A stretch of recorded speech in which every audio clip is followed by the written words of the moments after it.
Hello YouTube, this is Joseph. I am bringing you Oloro, Ageless Ascetic. It's my new commander that I'm building a deck around. It's a stacks control based deck with the whole purpose of winning through ultimating with planeswalkers and some powerful enchantments and just wiping the board of all creatures and any living thing so that my planeswalkers can just sweep in for the win. I chose him specifically because the 2 life I gain per upkeep and the potential card advantage if he's on the battlefield just really keeps me going throughout the whole game without losing any tempo or gas, as I'm trying to constantly remove any threats that enter the battlefield. So this is my collection of mana rocks. I'm running all the Signets, the medallions, the talismans, Chromatic Lantern, and Soul Ring. They will just fix my mana throughout the course of the game, and one benefit to the medallions is that a lot of my cards have colorless in their casting costs, so they're rarely ever a dead card in my hand or on the battlefield, and it really helps me cast my commander earlier and my planeswalkers earlier and other cards significantly earlier. Especially if I have all 3 medallions on the battlefield and I play my commander, he would essentially only cost 3 for the first time I cast him, so it is very helpful to have this many mana rocks. So next we have our 10 spot removal. You'll notice a pattern in the way I build this deck. There's 10 mana rocks, 10 spot removal, 5 board wipes, 5 counter spells, and most of my cards in my deck have a particular number of cards that really makes it consistent. So Path to Exile, Swords to Plowshare, and Condemn are all there to get rid of any problem creatures by exiling them or putting them in the bottom of their player's library. Cyclonic Rift can just hit anything and everything on the board that's problematic for its overload cost. Dust to Dust is a unique one. It exiles 2 target artifacts from the game. Commander often has lots of artifacts in it. Some of the decks that I'm playing have all 5 of the swords and a lot of problem artifacts that I can't deal with without cards like Dust to Dust or Return to Dust. Then my package that kind of helps for being a little bit more consistent and versatile is Nevermore, Council's Judgment, Detention Sphere, and Anguished Unmaking. You'll notice that I'm running Anguished Unmaking instead of Utter End or Vindicate. It can't destroy a land permanent, but anything else it can, Exile, and losing 3 life with a commander that gives me lots of life over the course of the game isn't that big of an issue. Council's Judgment is a fun voting mechanic card, and Detention Sphere and Nevermore just can get rid of problematic permanents that I know my opponents are running. So these are the 5 cards I chose for board wipes. Toxic Deluge is really versatile, as you can wipe the board by just by paying life, and with the amount of life we're gaining with Oloro, it isn't really an issue at all. Rout is similar to Wrath of God, as it can destroy all creatures and they can't be regenerated. However, you can pay 2 additional colorless mana to play it at instant speed, which is quite relevant. There was one game where my opponent played Stormherd and they all had haste and they were all about to attack me, and I would have lost the game if it wasn't for the ability to play this card at instant speed. So it's very useful. Nallowed Burial and Terminus are there just to shuffle creatures in the bottom of their own library. These get around any hexproof or indestructible keywords that can prevent me from destroying them.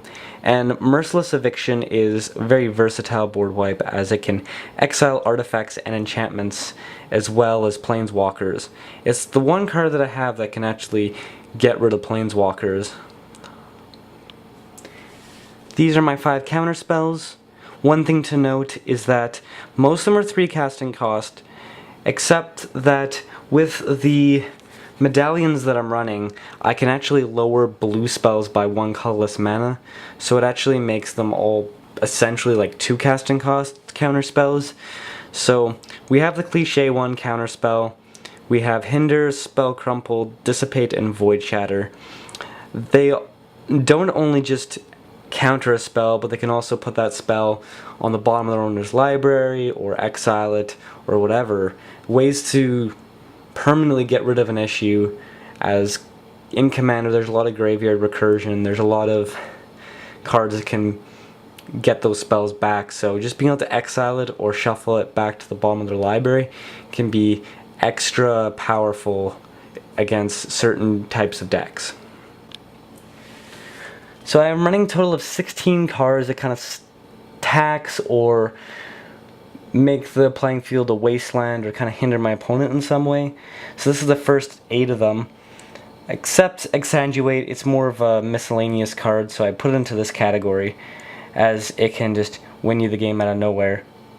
Blind Obedience makes all artifacts and creatures come into play tapped, and the Extort mechanic can actually ping them for little bits of damage throughout the course of the game, which can contribute to our win conditions. Aura of Silence just taxes our opponents from playing artifacts and enchantments.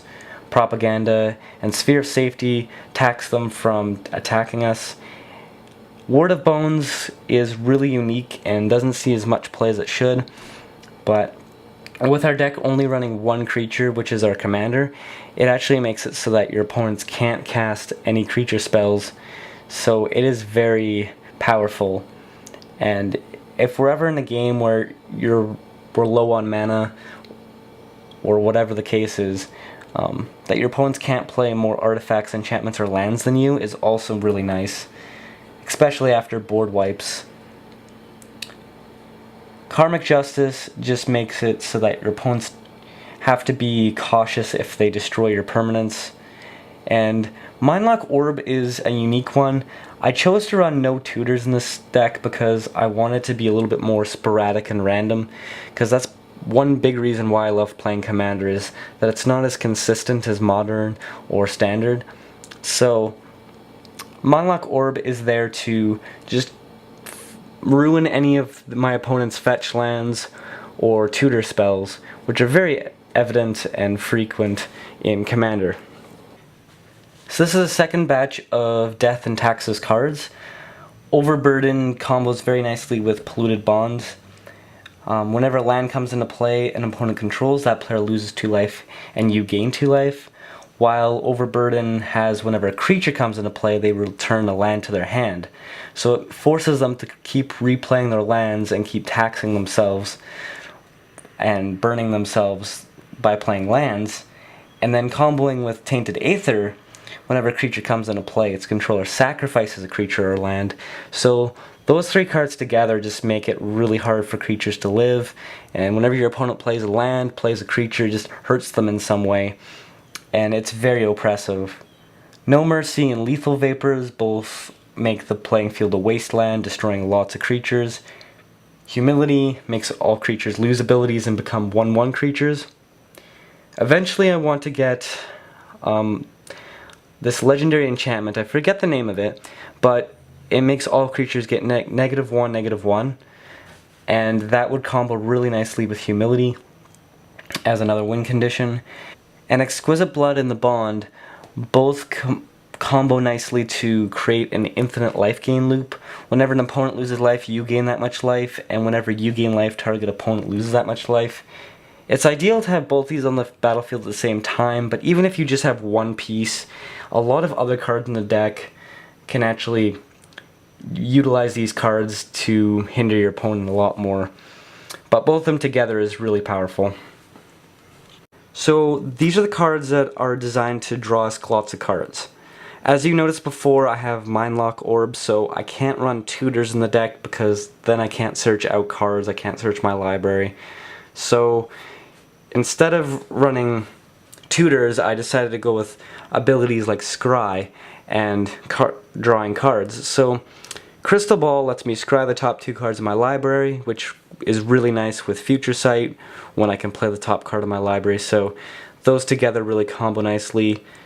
Rhystic Study and Phyrexian Arena are literally the best card draws in their colors. Well of Lost Dreams is really good with our commander because whenever we gain life, we can pay that much mana and draw that many cards. Fact or Fiction is just a powerhouse throughout history.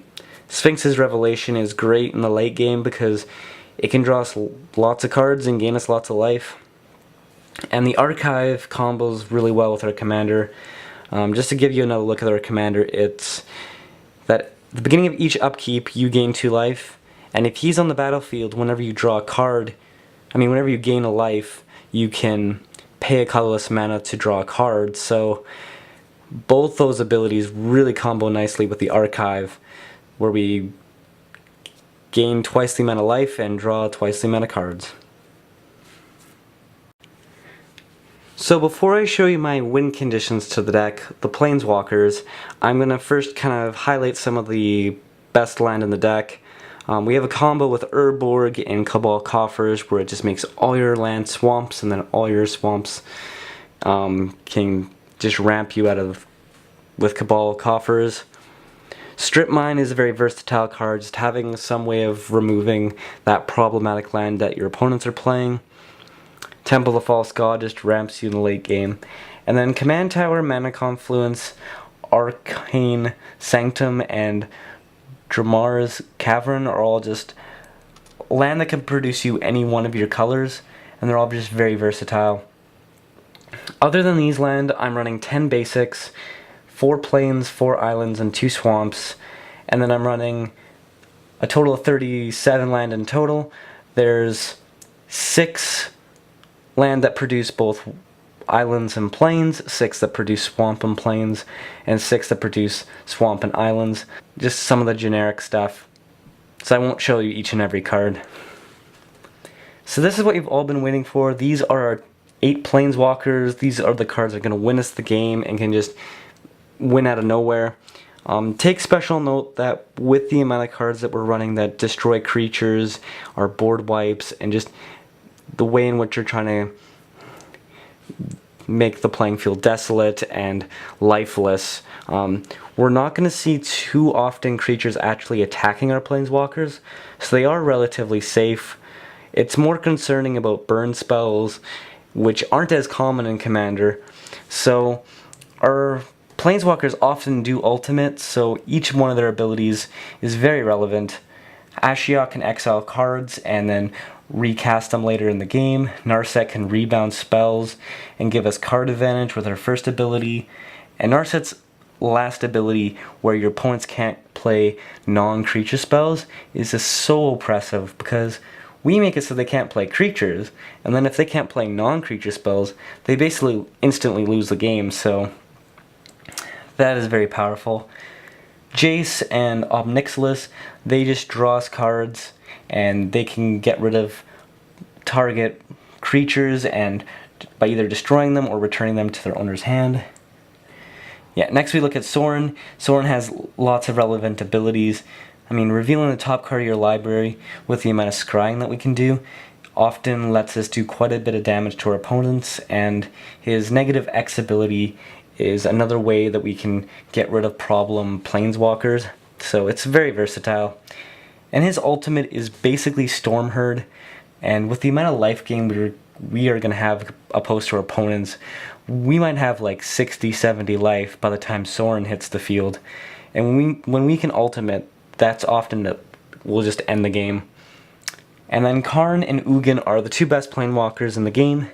They can just burn your opponent to the ground and exile problem permanents, and they're really hard to kill.